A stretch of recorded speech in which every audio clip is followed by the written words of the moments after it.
What if your daughter disappeared? Your mother, your son? What if years have passed and you're no closer to finding them?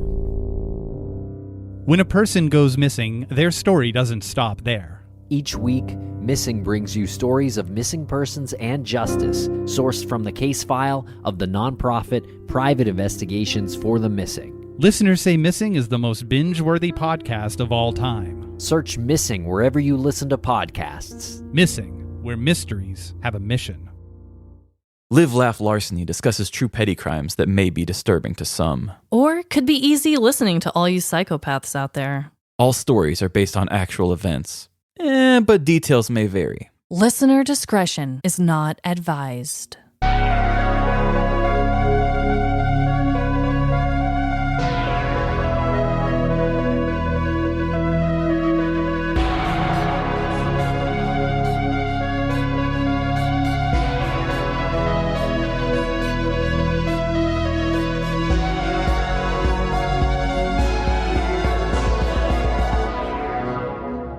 Live, Laugh. Larceny. Welcome to Live, Laugh, Larceny. Calling a milkshake a smoothie just to make your health and that coworker pay you a compliment. This is Trevin. And I'm Amanda, and happy New Year! It's a new year, new everything, but it's actually all the same. New Year, who dis? It's us. It is us. Trevin and Amanda. So, Trevin, do you have a dreadful dilemma? I have a dreadful dilemma, and I witnessed a death. The death of a bachelor. I went and did something so dreadful. What did you do, Trevin? Tell us all. I got engaged. Oh my God, yes you did. Yes, you did. Oops. So I decided to finally cave in and ask Emily to marry me. Or actually just tell her she was going to. So you didn't ask, right? No, I didn't ask. So you basically just said, it's time. Yeah, I said, it's time. I mean, I'm not that confident of a person, but why would you ask a question you already know the answer to, you know? It's true. So I guess I will just tell the story of how it Tell went. the story. So Emily and I have been together for, we will have known each other 5 years in March. We've been together for over 4.5. And Lord knows she's been asking. Mm-hmm. You guys actually started dating the weekend that Lila was born.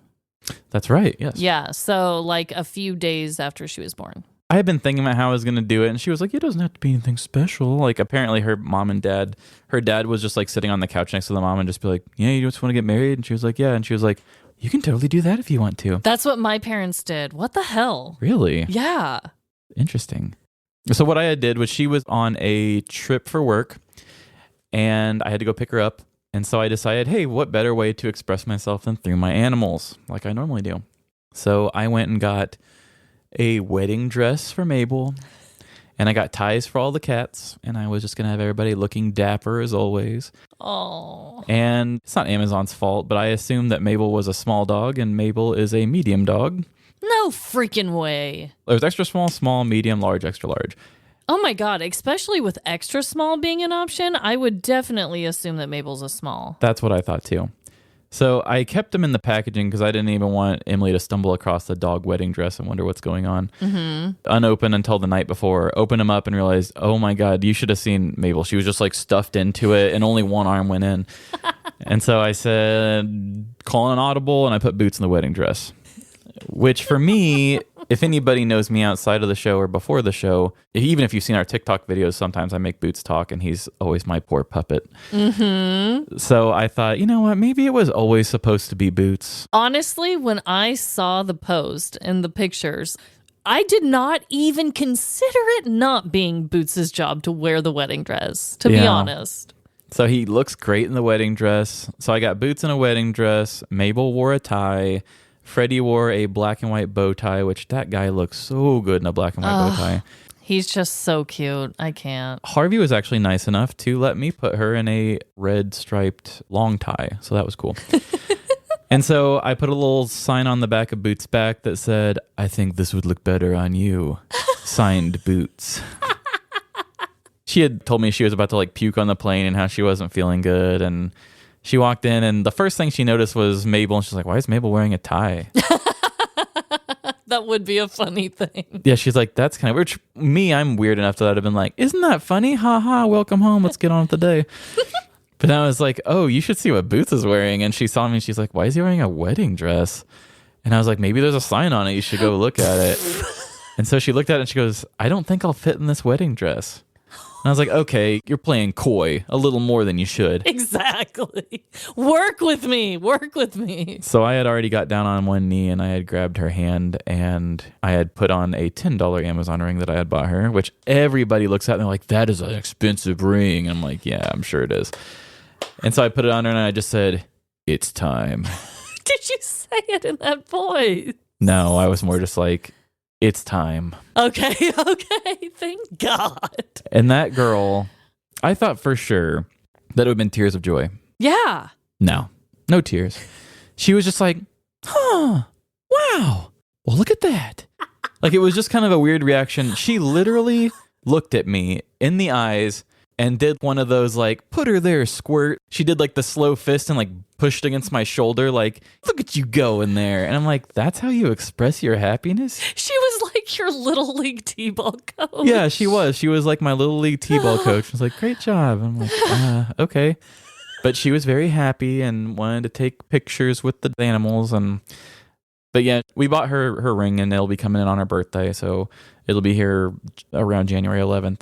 And she said that she's just stopped telling people that it's a fake ring because she actually went and did one of her cookie classes and there's like all these moms there and they go, oh, someone's a lucky girl. Oh, like my that God. looks expensive because I purposely got a fake ring that looked big and stupid. Dude, so like I felt like such an idiot because when I saw the post, I was like, oh, damn, okay. Because like it's a big ass studded out ring.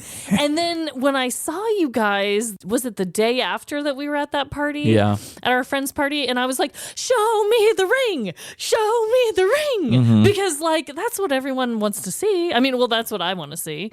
And she's like, oh, yeah, this is just a fake ring off Amazon. And I was like, what? Like, I did not see that coming. I was totally fooled by it. I even tried it on because It's a big ring. I went a little too big.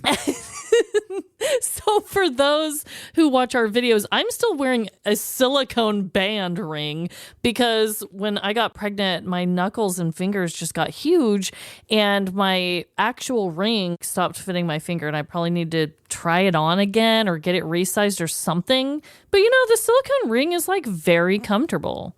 So I've just been wearing it forever. But I tried on her fake ring and I felt like a rich, like Real Housewives character for a while. And yeah, I just felt really silly. I really thought that ring was real. And it feels real too. I mean, It's crazy. it's going to be so funny when people see the real one because she wanted something a lot more subtle and it's like a black diamond. And so it's much smaller and less gaudy. So some people are going to be like, really? But I mean, it fits her and it's what she wants. And we got her what she wanted. Oh, the ring she's picked out is so beautiful, though. Yeah. I'm much more about the simplistic of it all. I just like to know that they spent a lot of money on me. You gold digger. Oops. Well, congrats on your engagement. Thank you. I know when I posted it on our social medias that so many people, I mean, that was one of our most liked posts in a very long time. Yeah, it might even be the biggest. It might be. When you announced your pregnancy, might have been bigger. Who knows? We'll double check the numbers after I this. better win. So yeah, I'm just really excited. I love you guys so much. And, We love you. And it's going to just be so fun. And I mean, it's like you're already married now, but you know. Right. That's the thing for me. When other people try to say stuff to me, I'm like, hey, not much is changing here except I'm going to lose some money at the end of the year. So. I know. It was like Jordan and I were married before we got married too. So I get it. Yeah. But that's so exciting. I also have a dreadful dilemma. Mine isn't nearly as exciting or big news as yours, but it's something that I did want to talk about. Okay. So the word charismatic Okay. has been used a lot in true crime documentaries talking about like serial killers or narcissists, sociopaths, psychopaths. I don't know how many times I've heard the word, oh, they were a charismatic cult leader, or this person tricked me into this because they were so charismatic and blah, blah, blah. And I just feel like over the recent years, especially in the true crime community, the word charismatic has really gotten such a negative stigma to it. Yeah, it's kind of like a cliche thing. Like, if you light up a room, you might be a victim. Exactly. If you're charismatic, you might be the bad guy. Exactly. And let me tell you, Trevin, I have been called both things. Oh. And that's where my problem is. I know I did a dreadful dilemma about my dad saying I lit up a room, and I was like, never say that to me again, Father. Yeah. But there have been many times in my life where people have been like, oh my gosh, you really have charisma or whatever. And now I'm just thinking, what does this mean? Mm-hmm. Like, do people think I'm going to go and try and run a cult now? Do people think that I have no real emotions and I'm faking my whole personality? I mean, a lot of people buy into it. Is it because I'm so charismatic? You know what? I think it is. See, so that's my problem, is there's such a negative connotation. And I just want to say, maybe this could be the year where we bring the word charismatic back to a positive light. I thought you were going to say this is the year that you start your cult. That too. Might as well. Yeah. I did an interview for a newsletter for Cloud 10, and they asked, what makes us the perfect host for this show? And I said, well, Amanda and I are both very different because there are plenty of shows with two guys like me. Yeah. Where it's just two dudes who just like wax poetic about dumb shit that doesn't matter. And then there's plenty of like true crime shows with people that are a little more high energy, like Amanda bouncing off each other. But together, she keeps me forcing myself to be more exciting, and I do something with you. I don't know what I do, but you definitely bring an energy that if there was just two me doing this show, people would be like, those white guys are boring. Oh my God, Trevin. You bring so much more than you're saying. But yes, I can't help myself. There's times where I genuinely am like, okay, you're like overwhelming even for myself. So like, I get it. But yeah, I don't know. The word charismatic, does it always have to be bad? I don't know. Maybe. It doesn't have to be, but if you think about it, I guess in the true crime world, a lot of the listeners are more reserved people. Yeah. So like, I personally am generally scared of charismatic people because they like force me to be in conversations and stuff. I'm so sorry I scare you. Well, you're one of the few. You're the few, the proud. Okay. The Marines. Yes. Oh, wow. So we are going to be sharing some killer facts this week. We've traced the facts. They're coming from inside the house. Killer facts.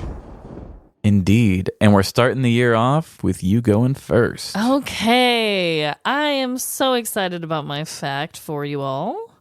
So, Trevin, I could be completely butchering the pronunciation of this word, okay? So, if I am very sorry. I meant to look up the pronunciation. I'm going to give it the best I got. I am going to tell you all about the Namahage Festival in Oga, Japan. Oga. So, have you heard of this at all? I don't think so. Okay, I'm going to share a little bit about this. So the Namahage, which that's the word, I don't know if I'm saying correctly. Please, fingers crossed, I hope I am. But the legend behind it is that the Namahage were a group of demon ogres that stole crops and women from the village of Oga thousands of years ago.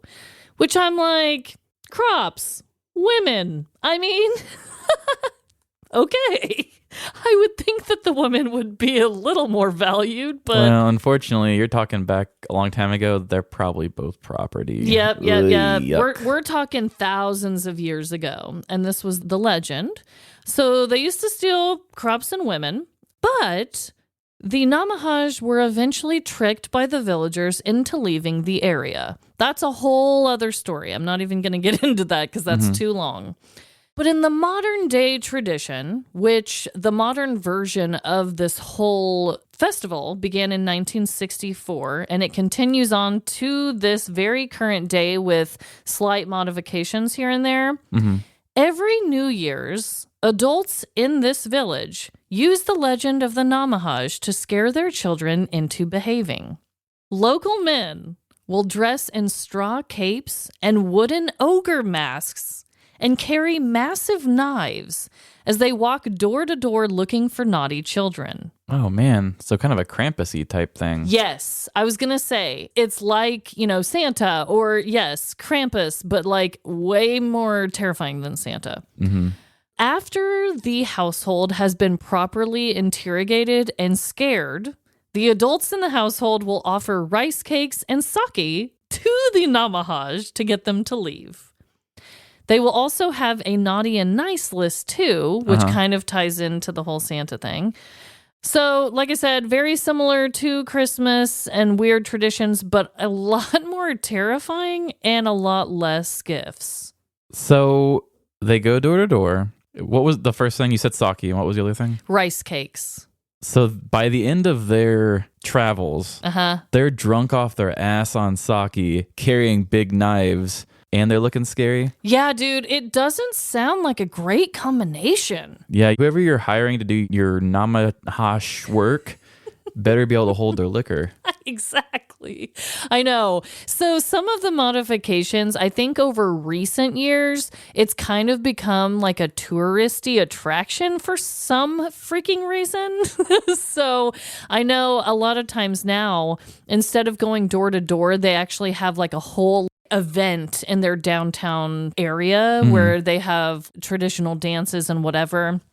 And the Namahaj character, ogre, demon things will come down from the mountain and they'll like just go around the downtown area scaring the children, and people want to come and witness this for some reason. Yeah. But as much as I could read, the door-to-door thing still does happen, and the main tradition of it was going door to door. So yeah, they're just going to get really drunk on sake, carrying large knives, wearing these creepy wooden masks. And if I was a kid and I was living in this village, I would be definitely terrified. I would be as well. But hey, I mean, kids deserve those mental scars, right? I guess. How else do you get kids to act right if you don't make them afraid of something that isn't there? You know what? I don't know, maybe conversation and discipline, but yeah, you're right. Like, definitely terrifying them is like the real way to just get in there and easily get the job done. I mean, you obviously have a bunch of stuff you make up to make Lila do the right thing, right? Wow, not really. But Jordan, he tries to do that. He tries to use Santa and the elf on the shelf and all the things. And I'm just like, nah, like that ain't for me. Yeah. I think it's really creepy to say that Santa or some creature or something is like constantly watching her. I feel like that's a weird invasion of privacy. So I'm much more to just be like, let's just be a good person for the sake of being a good person. But yeah, he's more like, we have to use this to our advantage. Like, what? Yeah, I would rather more tangible type things like, oh, you're going to feel good about yourself if you do the right thing, not, the golden egg bird is going to come by and grant you a wish or something. I know. So yeah, I did find it interesting that this is a New Year's tradition. So that's why I felt it was a good time to share it on this week's episode, because you hear a lot about it with Christmas time. But yeah, this is kind of like a, let's terrify you into the new year to acting right. And that just kind of shows you that every culture kind of has it. I know. Some are way more creepy than others. Yes, and I cannot wait to share the pictures with you all. Oh my God. I'm excited for that too. I am already picturing it in my head. So I also have a killer fact for you.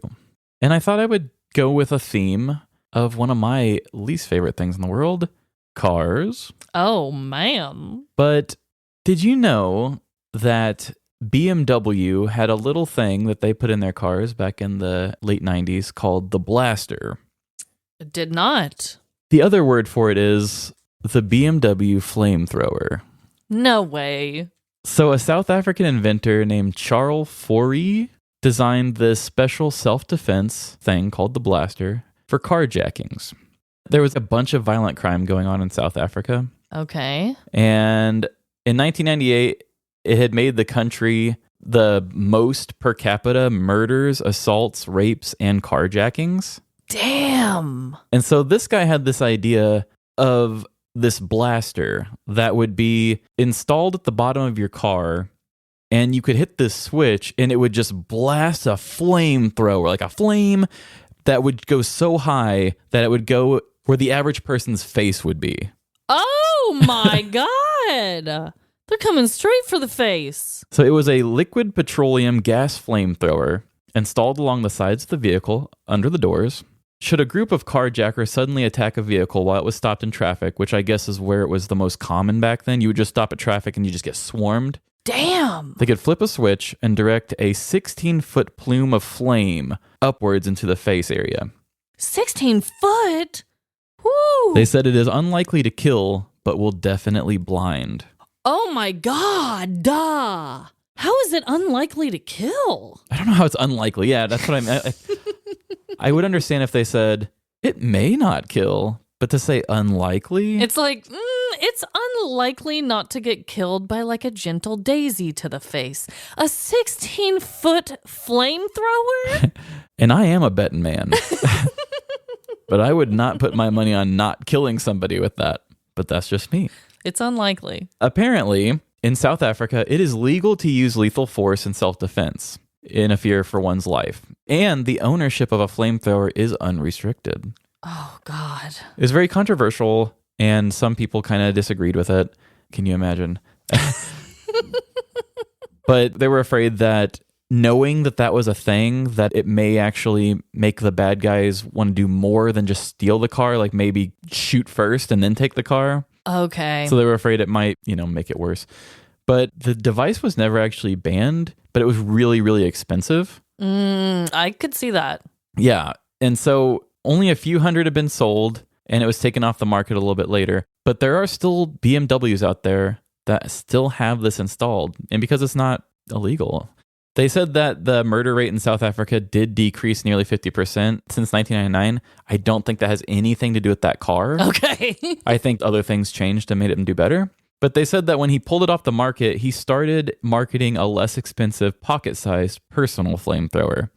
I haven't done any research on that, but after thinking more about it, I probably should have, because I haven't seen a pocket-sized flamethrower on the market. Wow. I wonder how many feet that one is, like a 4-foot one? Yeah, it's like a lightsaber. Yeah. It's like a mixture between a taser and a lightsaber, and you just shoot people with fire bullets. Oh my God. So yeah, I thought Whew. that sounds like one of those funny things that like Onion News or something would come up with, like, oh, a new safety thing that shoots a flame. And it's like, well, South Africa really did it. And that was the only country that it was in? Yeah. I Okay. think most other countries were like, that's illegal. That sounds problematic. Yeah, in so many ways. Like, what if you just have kids screwing around in the car and they hit it, and you know what I mean? Like, there has to have been an accidental death. Yeah. But then Wow. again, it was BMW, which is, it's a very high-end brand of car. That's true. And it's in a country that I don't think is really known for being super affluent. Yeah. And also, like I said, the thing itself is very expensive. So I'm guessing if you're a person who could afford it, maybe you could afford to have well-behaved kids.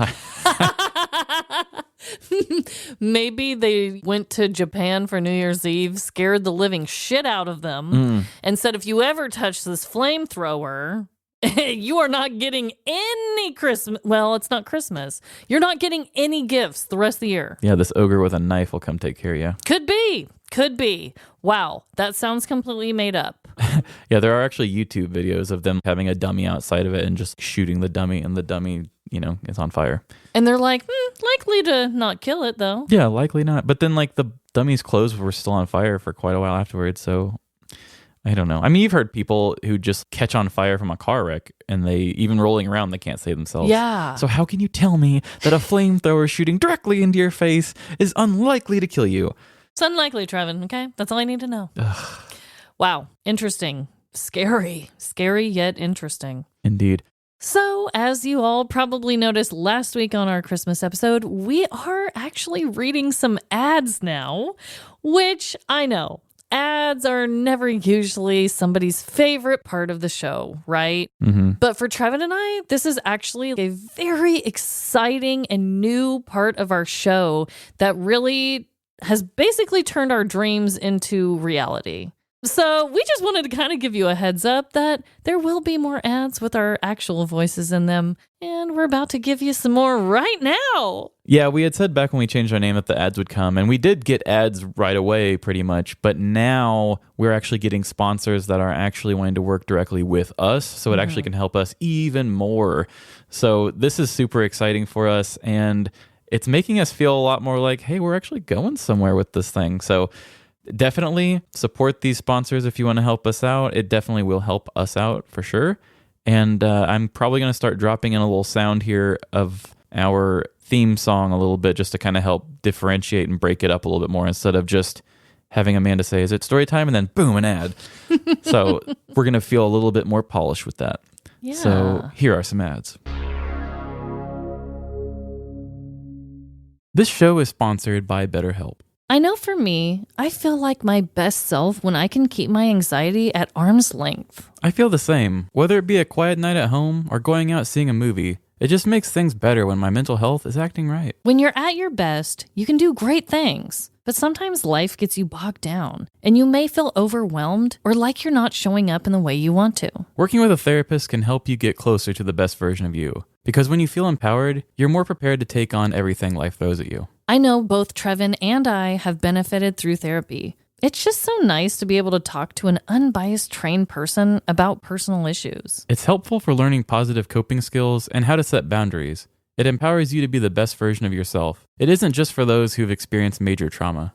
If you're thinking of giving therapy a try, BetterHelp is a great option. It's convenient, flexible, affordable, and entirely online. Just fill out a brief questionnaire to get matched with a licensed therapist and switch therapists anytime for no additional charge. If you want to live a more empowered life, therapy can get you there. Visit betterhelp.com/live-laugh today to get 10% off your first month. That's BetterHelp, HELP.com/live-laugh. Bye. See ya. Okay, so I am going first this week with my story. And I'm ready for it. I'm sure everybody's ready for it, how they had to do the live episode last week, which no hating on it, but it was just different. People want their stories. Yeah, people are ready to get back to the stories. I guarantee it.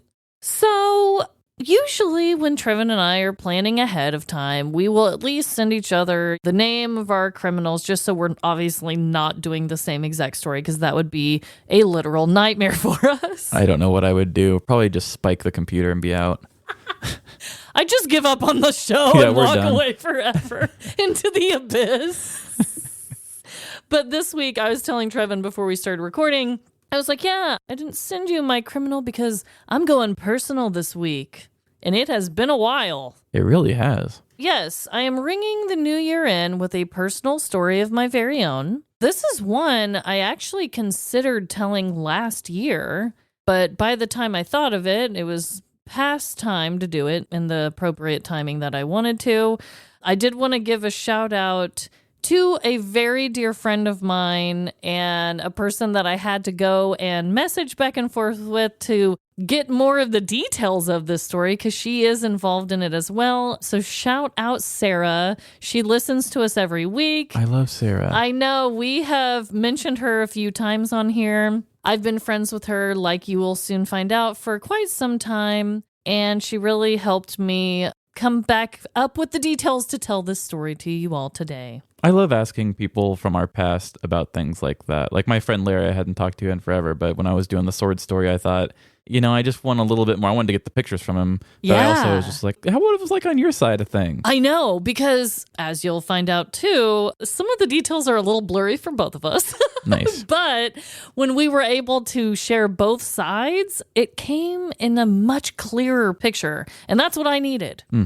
So I hope you all enjoy this story, and here we go. The start of a new year can be exciting, terrifying, or some weird blend of the two.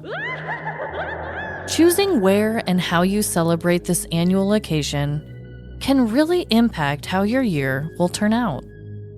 If you find yourself at a lame party with stale food and even worse company, Oh, hey, Amanda. your year's upcoming events could be filled with a lame group of friends.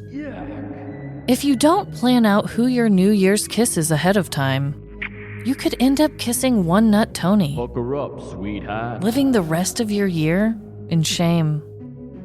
And if you drink way too much while celebrating, you could find yourself becoming an alcoholic for years to come. Reflecting back on how I rang in each new year in my life, I've realized that it's been a pretty mixed bag for me. 2018 New Year's, I was pregnant with my first daughter and spent the evening dancing all night at a PJ party with my cousins. Watch how low I can drop it. Going back a year to 2017, I was with friends at a DJ event called Ass Jams. The night ended with us witnessing a fistfight in a 24/7 taco joint. This is my ass jam. And my husband yelling, "World Star!" as someone recorded it on their phone. 2016 started off promising, with me getting all dolled up and purchasing an all-you-can-drink wristband at a local bar. But after my first sip of beer, my fears of pooping my pants in public became a very real possibility.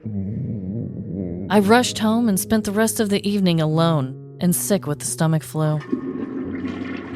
This brings us to New Year's 2015, a night of intrigue, mischief, and passion. This was the New Year's Eve I got away with committing a petty crime. I had been living in Kansas City for over a year, but had never celebrated New Year's Eve out in a big city bar before. With 2015 quickly approaching, I knew this was the year. I invited my college roommate Sarah to join my then fiancé Jordan, his coworker, and I for a night out. Sarah and I could always have the best time together. We had spent countless nights singing karaoke, having ridiculous sleepovers, and getting into lighthearted trouble throughout our years of friendship. We were like the blonde and brunette version of Thelma and Louise, except we were much more fun and had no plans of holding hands while driving off a cliff into the Grand Canyon. When New Year's Eve arrived, we all got dressed up in outfits that were both classy and assy. We snapped some selfies and drove over to a well-known party bar in the area. The bar had multiple levels to it. The first level had a large bar and live music. The second floor had a DJ, dance floor, and beer pong, while the rooftop had outdoor seating with fire pits. We entered on the first level, and the bouncer checked our IDs and put paper wristbands on us.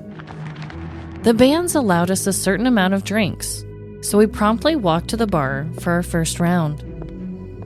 The bar was crowded, full of girls adorning shiny yet flimsy New Year's tiaras, and lots of bros wearing button-ups, pretending they've had a job before. Working sure is hard, am I right? Although we were having a solid time, the drinks were very hard to come by due to the large crowd. Regardless of this fact, Sarah and I already had to pee. We waited impatiently in a long line leading up to the girls' restroom. As we waited, we noticed one of the bartenders entering what appeared to be a closet. Once the large door opened, we saw a staircase leading up into a mysterious room. Curiosity got the best of us as we stood in the doorway and looked up the stairs. Packed from top to bottom of an all-wooden room were shelves and shelves full of liquor bottles.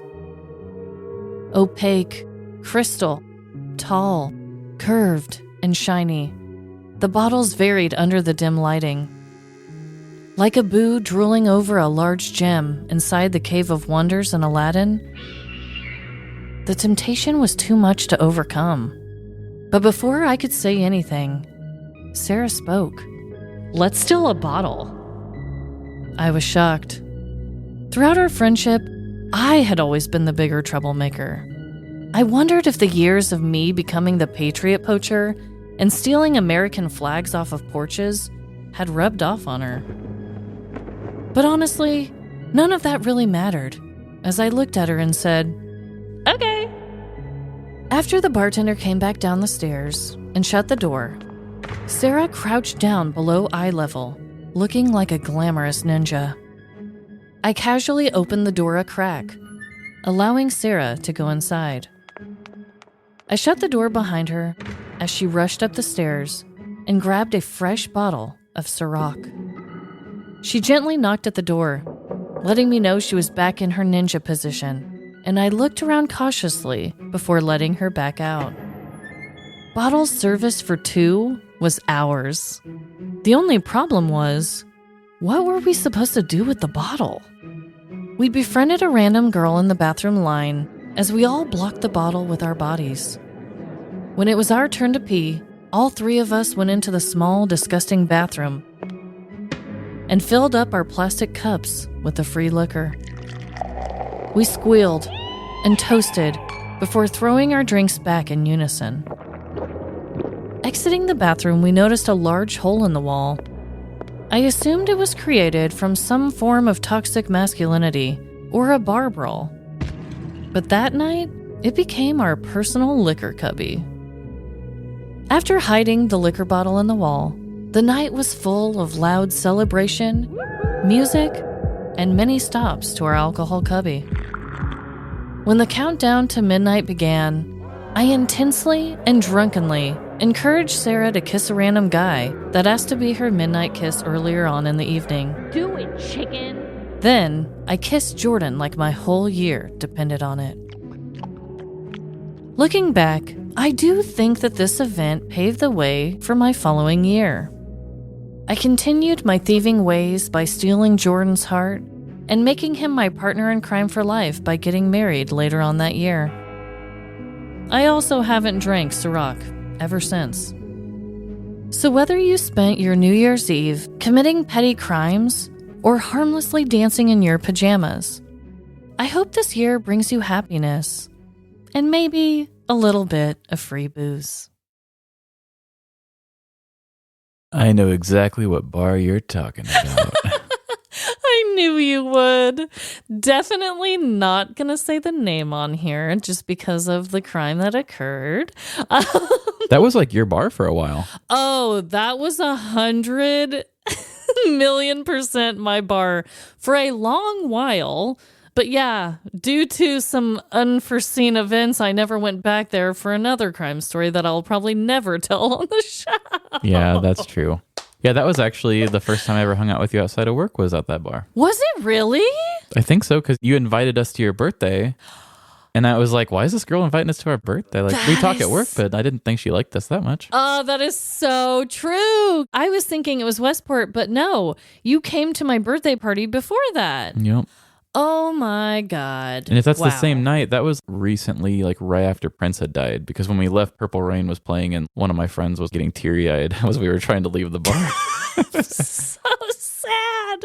But yes, that was actually a really cool bar. I don't know if they're still open or what's going on. I think they still are. I think my they? little sister just posted a Snapchat there recently. Oh, shit. Well, that really brings me back. Yeah. Oh, my God. I used to go there all the time. I actually feel a little bad that that's the crime that occurred there just because I really love the bar so much. But for once, it really wasn't my initial idea to commit the crime. I don't know if Sarah remembers that it was her idea because I genuinely remember feeling shocked. Like, what? And I was a little excited. I was like, oh, she's the bad girl now, huh? You know? Yeah. But, I know it was a bad thing to do, but it was so fun. So what would you have done had you not found the hole in the wall to use? When we were drinking it in the bathroom, we're like, so what do we do? Just leave it here in this grimy bathroom? And then God knows who's going to put their mouths on this bottle, all night long. Mm-hmm. And we knew that if we left it in the bathroom, people would definitely drink it. I mean, Hello? Yeah, drunk people aren't going to question it. No, they they're like just free booze. Yeah, exactly. So genuinely, there was no plan. I think we were going to leave it in the corner of the bathroom until we opened the door, and immediately right by the bathroom was the hole in the wall. Mm-hmm. I think it was honestly meant to be because Yeah, I was gonna say it seems like something written for a movie. It's just like and I love watching this guy on YouTube who does these pitch meetings, is what he calls them, where he breaks down all the stupid shit that people put in movies that's like so unrealistic. Right. And he has this reoccurring thing where they're like, "Oh my gosh, this seemed really, really hard. How did they get to here?" And he's like, "It was easy, barely an inconvenience." And then he just says like how the writers did some dumb thing that was just not a problem anymore. That's what it seems like for you. It's like, oh, they got a bottle, but how do they come up to it? Barely an inconvenience. There was just a hole in the wall and they used that as their cabinet. I know. It sounds made up. And when Sarah and I were going back on our texts, I couldn't remember how she even got the bottle. I couldn't even remember. So she had to help me with that whole part of it. But I was like, dude, wasn't it so wild? We were hiding it in the hole in the wall. And for some reason, she thought I meant that we were hiding in a hole in the wall. And she's like, I don't remember hiding in the hole. And You're I'm like, remembering this all wrong. and I'm like, really? Because that's the only part I really do remember. And then she was like, oh, you meant the bottle. Yeah, that does ring a bell now. And I'm like, yeah, dude, because it was so weird. We were like, hey, there's a hole. Let's put the bottle in here. No one will drink it. No one's going to look. I wouldn't go looking at a hole in the wall at a bar, especially in the bathroom. I don't trust holes in bathroom walls. To be fair, it was right outside the bathroom, but still. Oh, okay. Technically, I don't think a lot of people were going to just search in a hole. Yeah, I mean, I would judge anybody searching in a hole. Yeah, and it was large enough to fit a full entire bottle. So I don't know how it occurred, but it worked. So yeah, it was just one of those random things that happened. And yeah, I haven't drank Ciroc since. I don't know if that's my own little punishment for being like, you shouldn't have taken that. You're not or a big if I vodka person anyway, though. I'm really not. I used to be. I think vodka used to be my number one, but that hasn't been for years. And let's get real. The most recent New Year's Eve parties that I've been to have been pajama parties with family and just being very innocent and playing board games and stuff. But back then, when I had that little stretch of weird New Year's Eves, I had to lay it all out there. That was a very weird mixed bag. Did you finish the whole bottle?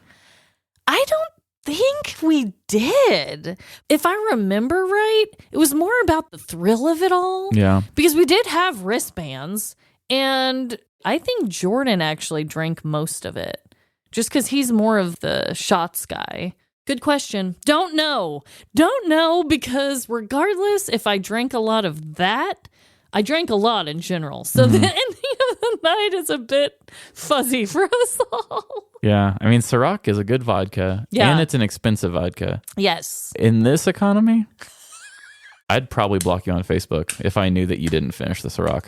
I know. I have to imagine that because Jordan was with us that we did, because he does not like to let things go to waste, especially liquor. He's a man. And I didn't include this in the story because I really wanted to focus on the heart of it being about Sarah and I's friendship and like our little, crime we did together. But there was a whole nother level to the story with Jordan's coworker. He was a really weird dude. It was the one and only time he went out with us for good reason, because at the end of the night, he had gotten into a fight with somebody and broke their car window or something. Oof. And so we ended up not hanging with him all night. I don't even know where the guy went. And then when he came up and told us he did that, we were just like, what is wrong with you? Yeah, I don't want to hang out with you. And we never hung out with him again.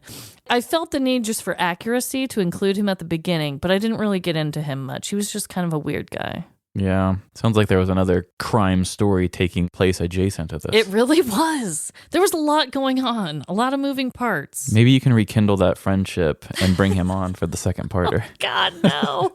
You'd probably break my window here.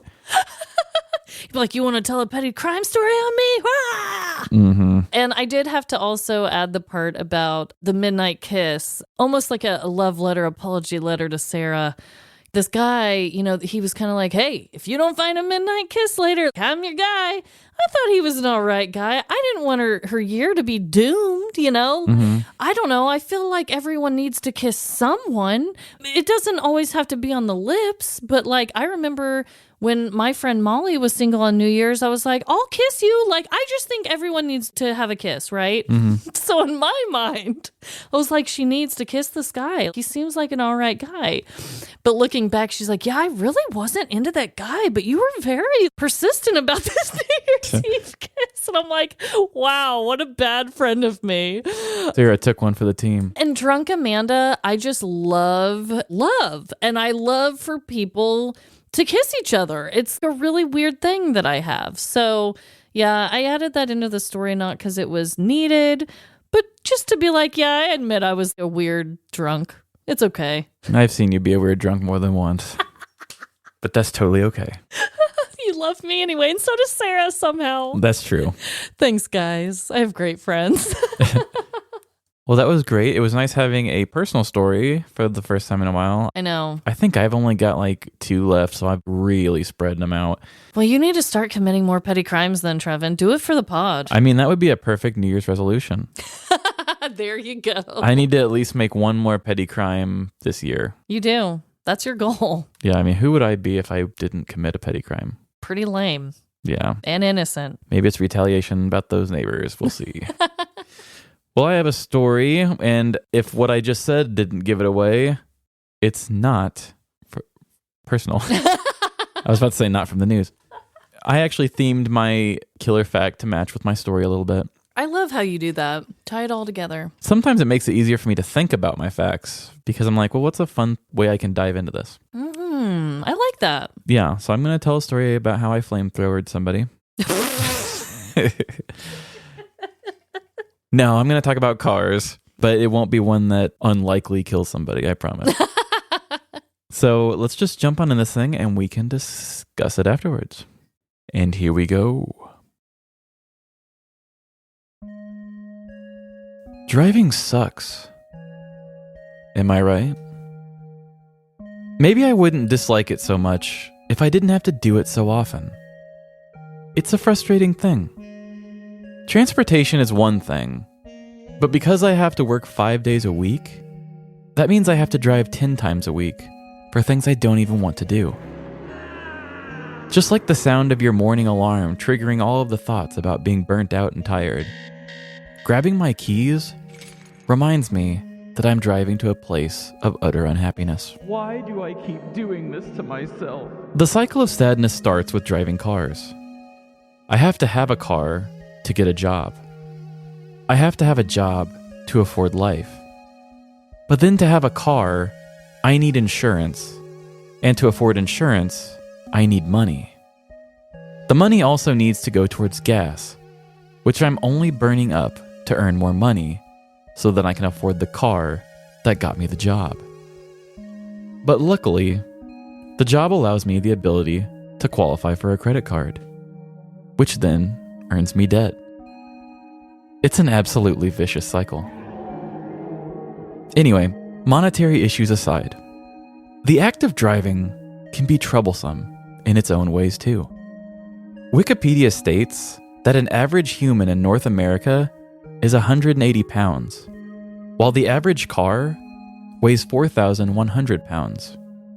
Generally speaking, every person is taking control of a machine that's at least 22 times their size and racing it around other humans doing the same thing at high speeds.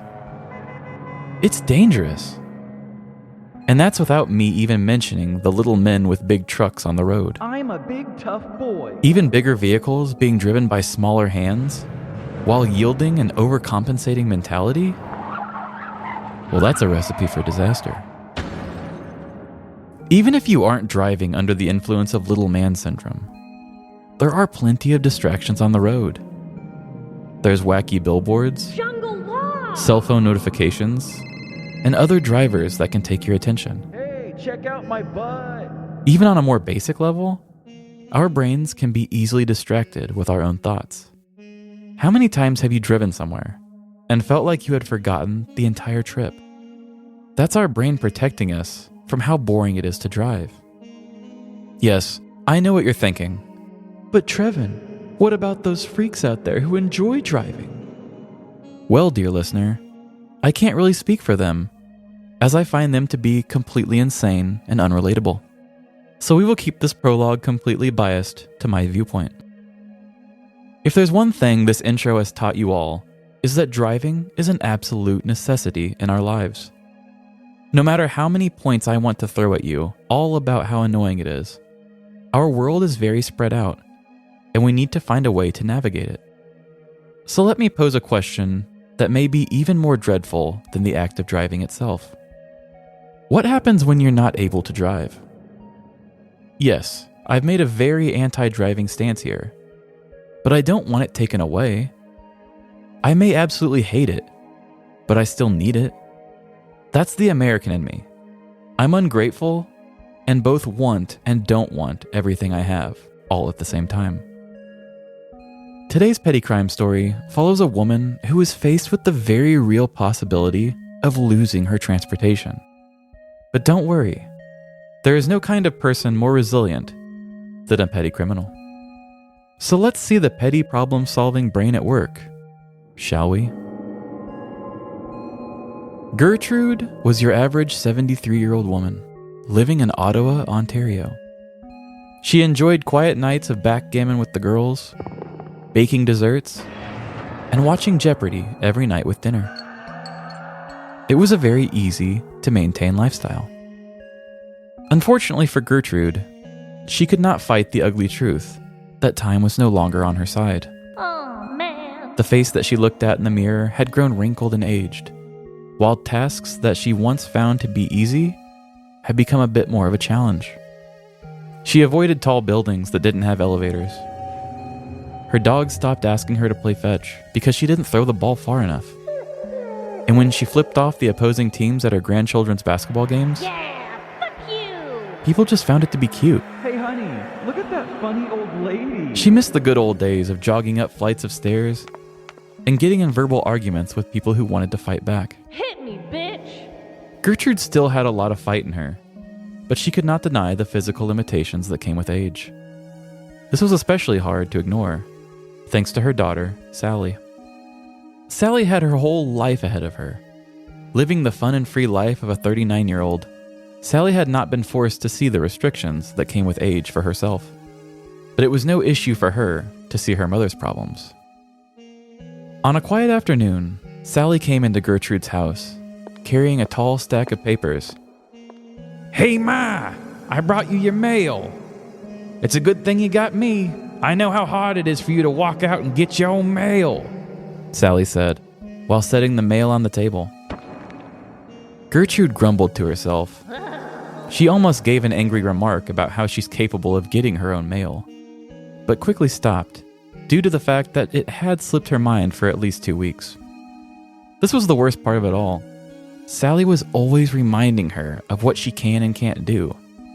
Anytime Gertrude would speak up out of self-preservation, Sally would always point out part of the argument that she had missed. It wasn't even worth starting a fight that she was bound to lose. As Gertrude sat in quiet resentment, she heard Sally rummaging through her mail. bills, credit cards, grocery ads. Oh, what's this? Sally said to herself. Hey, Ma, you have a letter from the government. I'm gonna go ahead and read it since your old eyes suck at reading. Once again, Gertrude sighed in anger. Dear Gertrude McButts, we regret to inform you that your driver's license is about to expire. The province of Ontario requires you to complete a new driver's test in order to qualify for a renewed license. Hey, Ma, it looks like your old ass needs to take another driver's test. Gertrude swallowed the huge lump in her throat as her hands began to tremble. If she had to take a driver's test, it would be yet another thing that her age would impede. Over the years, her vision at night had gotten worse, and road signs had been harder to read. Deep down, she knew she was not going to pass that test. It was one thing for her self-talk to make her feel bad, but she didn't want to officially be told by the government that she was not fit to drive. That kind of truth would be too much to handle. not to mention imagining what Sally would say when she failed. "I can't do it!" Gertrude yelled from the comfort of her recliner. Sally came running into the room to comfort her. What do you mean, Ma? You forgot how to drive, didn't you? The concerned daughter asked. "What? No!" Gertrude exclaimed. "I'm just such a homebody now. My poor old self only likes to get out and talk to people I know. What if I get one of those millennials at the DMV and they ask me what my favorite flavor of Tide Pod is? I just couldn't handle that kind of conversation. I'm nervous." Sally stopped for a second to hear her mother out. Gertrude had perfectly manipulated the conversation by admitting that in her old state, she was too nervous to talk to youths at the DMV. Thanks to this, Sally no longer questioned if her mother could drive. She was too hung up on the very real possibility that her mom was too old to go to the DMV. There, Ma, Sally said. How can I help? Would you like me to go with you and do all of the talking? Gertrude had to think fast. She didn't even think of that as a possibility. It would be even worse if Sally was there to watch the whole situation unfold. "Actually, Sally," Gertrude let escape from her quivering lips. "would you just take the driver's test for me?" Sally gasped at the preposterous question. That's illegal, She yelled.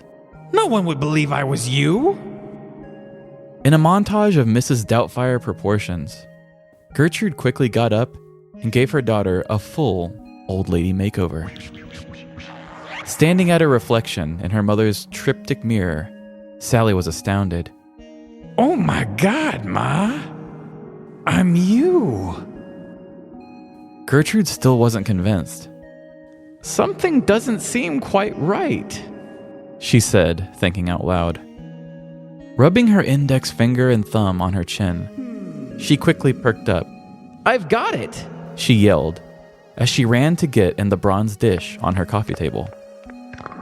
Walking back over, Gertrude placed 3 individually wrapped pieces of Werther's original candies in the left pocket of Sally's cardigan. "There," She announced. "No one will suspect a thing." I don't know, Ma, said Sally. I don't even know how to be you. This is risky. "Nonsense," Yelled Gertrude. "You're always telling me what I can and can't do. You think you know all about my needs, so just speak in your assumptions you make about me. I brought you into this world. Now get me back behind the wheel of a car." Sally decided not to argue. It wasn't like her mom to be this worked up over something. But her birthday was coming up, and Sally didn't have any present ideas, so she felt this would be a good opportunity to get by without getting her one. And just like that, Sally was off, sporting a wig, old lady glasses, and the identification of her mother. Walking through the DMV door held open by a very flirty old man, "Right this way, angel." Sally was greeted by a friendly worker. "Hello, ma'am. Welcome to the DMV, the place where all your wildest transportation dreams come true. How may I help you?" Sally thought back to what her mother told her on how to be her. "Just make offensive assumptions." Hello, dear, Sally said in an overly old-sounding voice. I need to take this driver's test because I'm so old, and I want to take it today because I don't know how much time I have left. "Oh my God," Said the man behind the counter. "Right this way. Let's get you back on the road." Sally was walked back into a testing area where she met with her instructor. "Hi, Gertrude," Said the instructor. "I'll be taking you on your test today."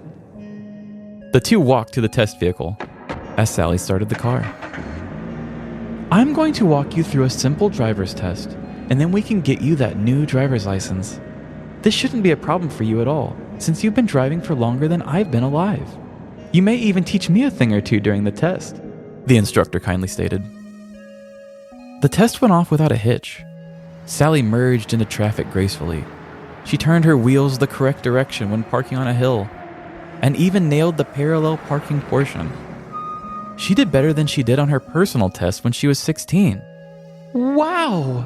The instructor cheered as Sally parked the car. You're probably the best elderly driver I've ever rode with. I have an officer here that is going to ask you a very important question, and then we can get you that license." Walking up to Sally was a tall officer with a gun and a very exaggerated grimace. "Hello, ma'am. It's protocol that we ask all elderly drivers one question before we get them a license. Do you mind if I ask?" the officer asked with a suspicious eye. "Why, yes, young man," said Sally. "I'm so old and tired, but I can do one more question for this test." After getting permission, the officer asked one important question. "Name me one American president that led while you were growing up." Sally began to sweat profusely. She quickly looked off to her left and right, while stammering and stuttering. Her mom was old. Like really old. At this point, using all of her offensive assumptions about her mom's age had gotten her this far. She just had to be old and confident, and that would get her out of this one. "My favorite president growing up was," Sally said, pausing for anticipation. "George Washington." Before Sally could even pat herself on the back for coming up with this great lie, the officer jumped up and yelled, "I knew it! You're not an old lady. You're under arrest."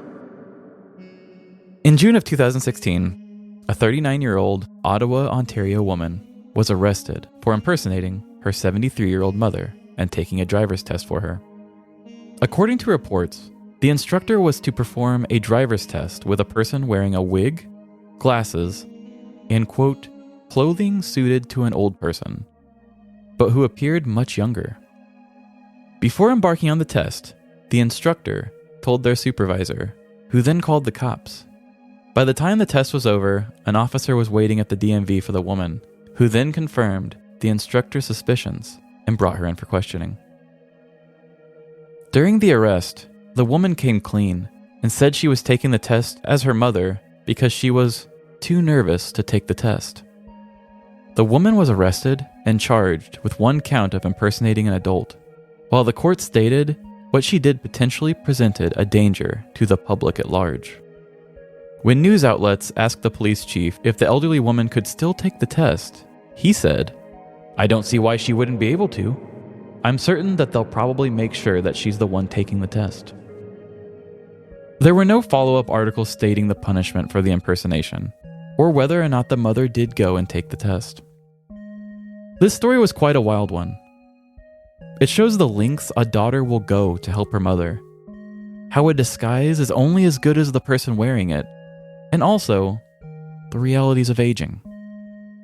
As much as driving sucks, the day I am unable to do so will be a very hard slap in the face from reality. So be kind to the elderly. You don't know what kind of things they are slowly giving up. For you don't truly know what a person is going through until you walk a mile in their flat black, Velcro, orthopedic shoes. Again with the voices dropping. There was too many in this one. I didn't even realize, I did a cop voice, I had an instructor, I had the DMV boy, the mom, the daughter. You mean an instructor? Oh my God. That'll probably be the clip at the end of the episode. But I had the word instructor in there, and 3 different times in the story I was like, instructure. Nope. Embarrassing. Oh my God. So Sally's voice really made me lose my shit here in the background quite a few times. So was Gertrude her real name? Names were all made up. Okay. Because Canada is a little more polite than we are. And we don't just let's just post this person in the city square and laugh at them. They don't give the names away. They said, this happened. It is kind of funny, but we don't want that person to feel bad. So both the names were completely left out. It was just a 73-year-old woman and a 39-year-old woman. Yeah, I guess I have noticed that about my Canadian stories. There's been a few that have their names, but I think they only give the name if you've done something super shameful. Super if bad. you're a murderer, they're like, I don't care. Yeah. But, some people could maybe argue that if you do a really funny petty crime, you probably shouldn't be laughed at for it. I think we're the assholes Yeah. that do so the I'm the exact asshole. opposite. Yeah. Oh my God. Because I was just going to say, I love that name, Gertrude. Yeah, I was just thinking of an old person name. Oh man, that would be such a good name for a pet, like Gertie. Gertrude. Oh, so cute. I love the way that you put that story together. But I really want to know what this mother-daughter dynamic is really like in real life. I'd be so curious to know. And they probably don't have pictures of the disguise then because they don't have her name Nothing. even. That would have been so good to see her in the old woman disguise. It had to have been not very good. Yeah. Yeah, there was so many different angles I could have went. Probably just a sweet daughter trying to help her mom who said she was nervous, but was it last week or the week before? You had a story about, I think it was with the hugger.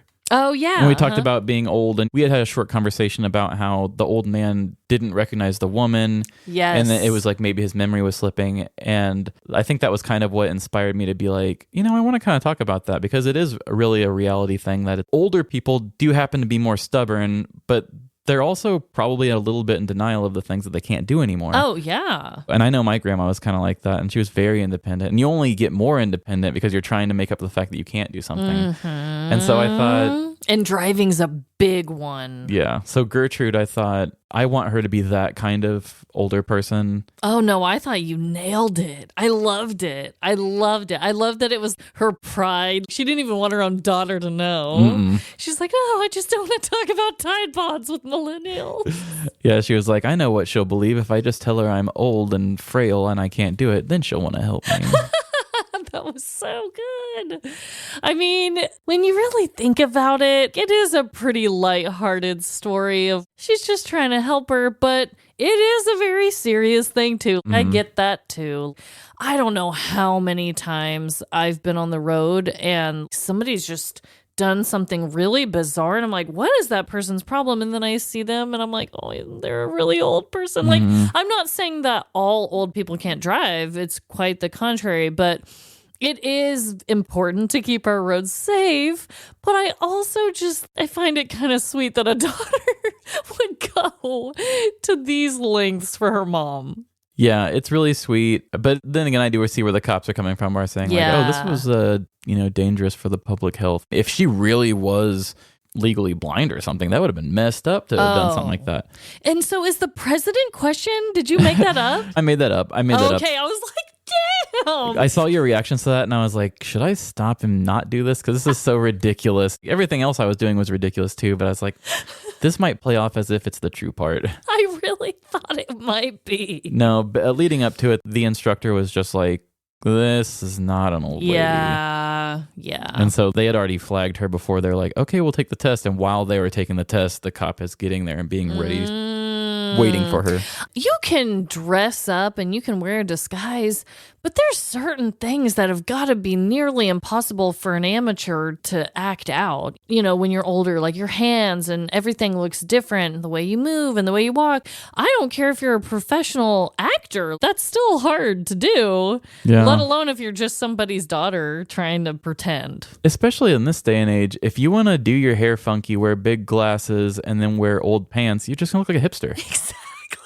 Exactly. I mean, unless you're going to go full Mrs. Doubtfire and actually wear a face thing that gives you the face wrinkles, it's like, okay, young lady with a very eccentric way of dressing. Like, exactly. Yeah, I don't get it. That is such a good point. I did find a connection. It reminded me when you said Mrs. Doubtfire, and I talked about Aladdin. I know that's a really weird and obscure connection, but we both included movies from our childhoods to explain the situation. Yeah. Which I thought was kind of funny. It really isn't a connection with the crimes themselves, though. But I was like, oh, that's funny. I talked about Aladdin. He talked about Mrs. Doubtfire. Those are two of my favorite movies growing up. Those were great. But I don't know. I find both of today's crimes to be I mean, of course, they're both petty. They're nothing serious. Yeah. But one of them's just really sweet. The other one's a little more ornery. I mean, they really don't have that much in common. No, they don't have a lot in common. I will say that both of these were pretty lighthearted crimes. Yeah. Like nobody was harmed and nobody like burnt a building down or anything. Exactly. Like, even though we've done petty crimes, there's still been things that got real wild. Yeah. These were pretty minor. I wish I knew what the punishment was. They were nice enough not to put her name in it and all that stuff. So like, were they nice enough not to really throw the book at her? Like, how did they punish her? Yeah. I bet it was probably some sort of like community service thing. I bet she probably didn't have any jail time, maybe a fine, but I doubt that she really got in that much trouble. Yeah, it was probably just something small like a fine or whatever. Yeah, I would be really curious to know too. I severely doubt that needed jail time. Good Lord, that would be so dumb if it did. I wonder too. I mean, I know they said that the mother could come back in and do the driver's test, but I wonder if the daughter may have got something like her license suspended for a short while or something. Oh, that would have been pretty messed up. Yeah. That would be. I feel like it's just not that extreme. Yes, people should know obviously not to do that. Maybe give her a little fine to pay or something. I don't even think making her do community service, that's still a lot of effort to go and do that. Yeah, they probably didn't even make her do that. Yeah, I would hope not. Come on. She's just trying to help her mom. Yeah, it's sweet. It is sweet, although it could be dangerous, but it wasn't ultimately. Yeah. Hey, Ma! She's very Al Pacino-esque. Oh my God, like I said, that voice destroyed me in the background. Oh God, you are really killing it with these voices lately. My God. That's what I'll do. New Year, I'll go get a voice coach and like, start surprising you with like really weird ones. You're like, that's my New Year's resolution. Yeah. I'm just going to keep on. More voices to my repertoire. Oh my God.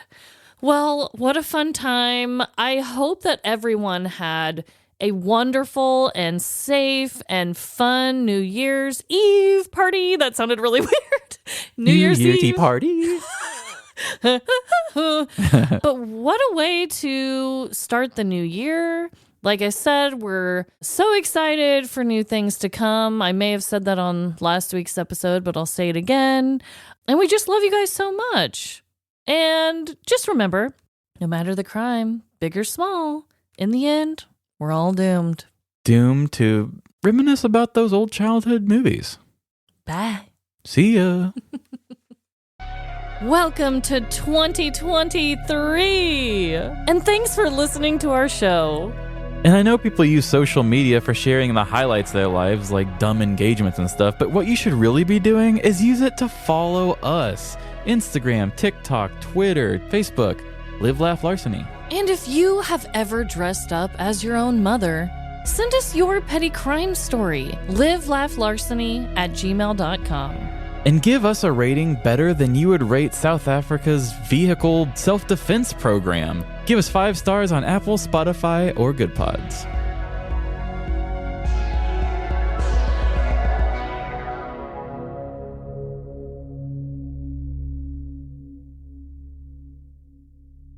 Sally was walked back into a testing area where she met with her instructor. Oh my God. You may even teach me a thing or two during the test. The instructor is a hard word today. Before embarking on the test, the instructor... Oh, you motherfucker. That's the 3rd time. Structure. Ah! I have never heard you do this before. One word. One damn word.